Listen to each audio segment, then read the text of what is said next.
Oh my freaking god, Noodle Pop.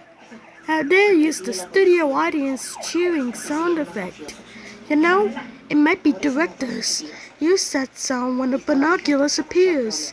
You're a Jeff Morrell wannabe, Kid Boomers wannabe, Go Noodle wannabe, Tom Sings wannabe, Have Fun Teaching wannabe, and Popcorn and Books wannabe.